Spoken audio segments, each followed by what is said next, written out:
Why are there so many vacant lots if we are having a housing crisis? Vacant lots may have back taxes, unpaid water bills, and other hurdles associated with them, which makes them unattractive for development.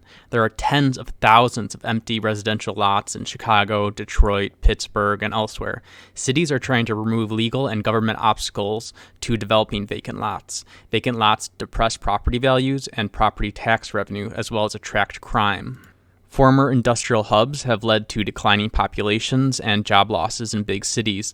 Out-of-date government policies further exacerbated the decline of cities and led the housing market to further deteriorate.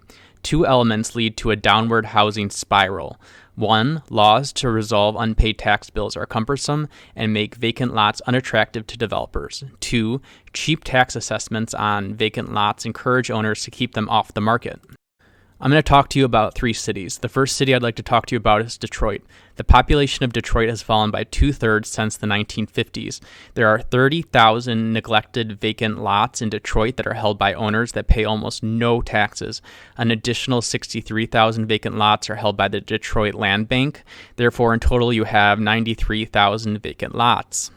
Detroit city officials want a triple property tax rate on vacant lots while simultaneously reducing rates for homeowners by an average of 30%. There is no city tax reform that is going to fix a problem that is this widespread. The truth is that if there was demand for Detroit housing, you'd have all sorts of unsavory real estate developers and businessmen coming in and gobbling up the lots. We need to be honest that Detroit was mismanaged for decades. City government should have seen the writing on the wall that industry and manufacturing was leaving the city and the United States for reasons including NAFTA and many other reasons. We're not going to get into that now. The vacant lot problem in Detroit will only be solved when demand increases for residential properties. The second city I want to talk to you about is Pittsburgh. Pittsburgh is considering measures to transfer 13,000 city-owned lots and vacant properties to a municipal land bank and then into the hands of developers and nonprofits. From what I've read, there is squabbling because people are concerned that luxury apartments and condos will be built. However, given that the population of Pittsburgh has halved since the peak in the 1950s, I do not think beggars can be choosers. Pittsburgh is facing major challenges, and any developments on vacant lots is good development in my book. We previously discussed whether luxury residents actually help decrease housing costs because basically these residences are adding supply to the high end of the spectrum without adding supply to the middle part of the spectrum. The issue is that it is not profitable to build low-end apartments and condos, so people are largely stuck living in older buildings unless the government is willing to heavily subsidize the development. The third and last city I want to talk to you about is Chicago. I'm located in Chicago. The population of Chicago has fallen by about a quarter since the 1950s. The city currently has 10,000 city-owned vacant lots. 16,634 are in legal limbo regarding back taxes and unpaid fees. Cook County, that contains Chicago and a bunch of suburbs, Cook County tried to sell properties with tax liens at an auction called a scavenger sale. Only 8% of the properties in the auction went to buyers who were then able to obtain a clear title.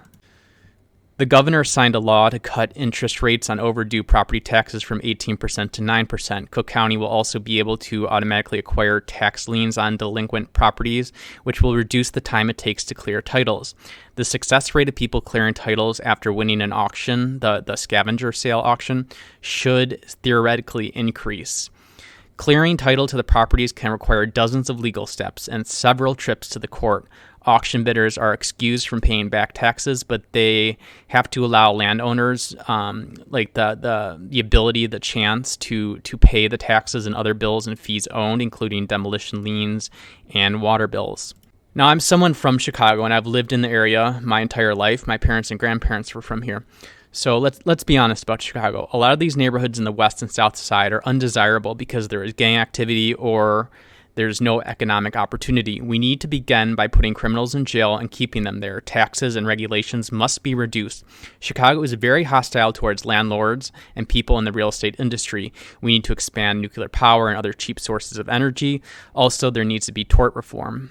So, to wrap things up here, the takeaway here is that big government and inefficient, corrupt city governments created a lot of the problems we're facing today. The solutions to these issues mostly involve city government getting out of the way of the private sector and letting people that know business and real estate work their wheelhouse. The government has subsidized dysfunctional behavior and dependency on every level, from the macro level all the way down to how individuals interact and take advantage of society. Now, this is controversial. What I see going forward is nice downtown and city centers with a lot of luxury residential living and amenities, shopping, hotels, okay? But then you have these neighborhoods, these far-flung neighborhoods.